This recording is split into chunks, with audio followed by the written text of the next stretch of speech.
صدارت لپاره د پی کې 3 صدارت لپاره ملک نواز شریف د بحرین هغه موږ د صدر په څوکۍ باندې موږ هغه نامینیټ موږ د سینیئر نائب صدر لپاره جناب حاجی بابو جان صاحب چې کالام سره تعلق دی هغه زموږ سینیئر نائب صدر چې کوم د پی کې 3 لپاره مقرر شو. بیا نائب صدر اول لپاره موږ ملک شوبان خان بلترور هغه موږ نامینیټ کړو. بیا د نائب صدر دویم لپاره موږ مدار خان چې زموږ په کمیټې کې یو سینیئر ملګری وو او هغه د هغه ملګرو په ډېر زیات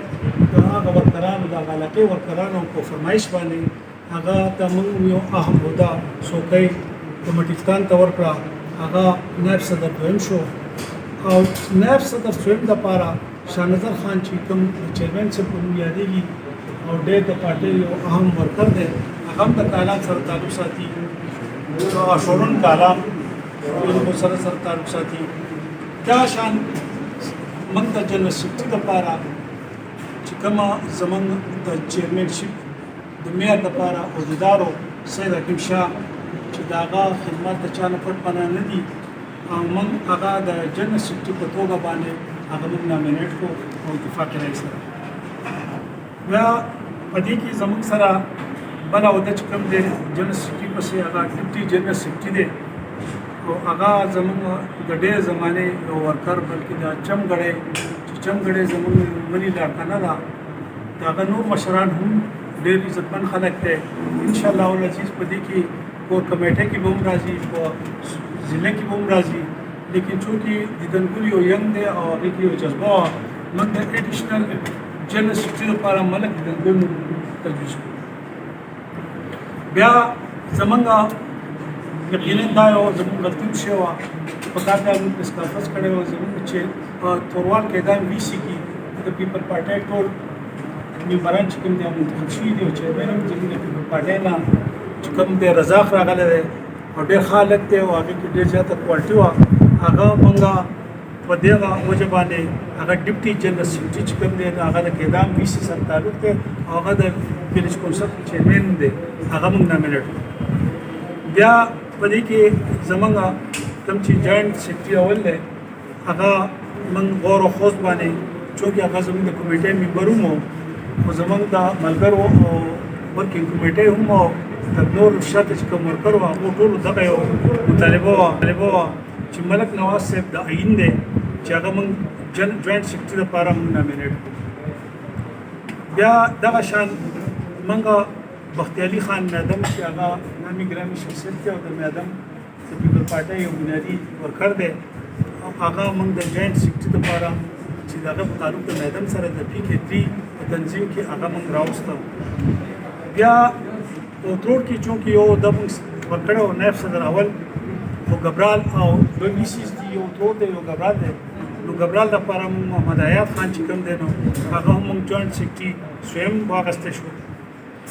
زموږ سره یو مشر په کمیټې کې هم او د جرګې معرکې خاوند دی کوارډینیشن سیکرټري ګل شازده صاحب چې د شنکو سره تعلق دی هغه موږ نامینیټ کړو. چونکې دلته زموږ سیکرټریټ دی په مدین کې بعضې کوم چې د دفتر سره تعلق ساتي هغه موږ مدین لپاره نامینیټ کړو. هغې کې موږ فینانس سیکرټري چې کوم دی فیض علي شاه د شاګرام دی هغه موږ نامینیشن وکړو. په دې نه وروسته زموږ یو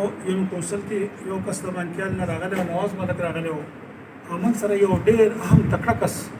چې هغه په هر قانون هر یو تقریر په هر یو خبره باندې پوهېږي او ډېر اکټیو کس دی او زموږ سره په دې کمیټې کې هم شامل و. نو ډېر ملګرو په ډېر زیات په وینا باندې شمس الرحمن چې کوم د بانکیال سره تعلق دی د اطلاعاتو سیکرټري شو او دغه سان د سوشل میډیا لپاره موږ 2 کسان واغستل. نن سبا د سوشل میډیا دور ډېر زیات دی. هغې کې ملک شیر عالم د بحرین نه او سید روشا د مدین نه موږ د 2 کسان واغسته چې دوی زموږ د دې دغه سوشل میډیا کوارډینیټرز به وي. حافظ په مدین کې دغه شان موږ ډېر ښه انتهایي زه دی د هغه مشهور جبار خان چې هغه موږ سره ډېر زیات کوآپریشن کړی دی او چې څنګه موږ ټیم مقرر کړی نو د خپل کارونه پرېښودي زموږ په ګټې کې حاضر شوی دی. یقینا د عہدو لالچ د هېچ چا ملګرو نه و خو دا موږ کوم چې کمیټي دا ارګنایزینګ موږ په ډېر دغه باندې هغه باندې یو ذمہواره کې خو دا موږ دغه روح عبدالجبار صاحب چې کوم دی د موږ دپاره حافظ سکتي شو او ترجمان چې کوم دی د دې د PK3 د پارټۍ هغه باچا حسین صاحب چې کوم د مدین سره دغه تعلق دی هغه موږ نامینیټ کړو او پریس سکرټري چې هغه یو عام عہده دا ټول عہدې ان دي خپل وظیفه باندې هغه موږ یو کوسل بالاکوټ ورکو ځکه چې رضا پکې اعدام او یو بالاکوټ یو کوسل کې یو هغه شرافت راغی پریس سکرټري لپاره نصر الله صدر تر راغلی دی نصر الله صدر تر راغلی دی چې هغه ټول ټول په پارټۍ کې تېر شوی دی او د پارټۍ په جنډا هر وخت د خپل لاس کې نو هغه زموږ د دې تنظیم سالار شو موږ ټول کمیټي خپل دې کسان کوم چې موږ عہدیداران اخیستي دي او دا په ایماندارۍ ښه په خلوص نیت سره د پارټۍ په مفادو کې موږ دا فیصلې کړي دي موږ هغو له مبارکباد ورکوو بیا خاص کر زموږ سره دا مشران ناست دي حبیب الله صاحب ته فضل نبي صاحب ته دا تعارف محتاج نه دي دي او بیا ملک صاحب راغی او دې موږ سره په کمیټۍ کې دې دپاره ممکن و چې د دې په مشرۍ کې موږ خپل سوشل میډیا ته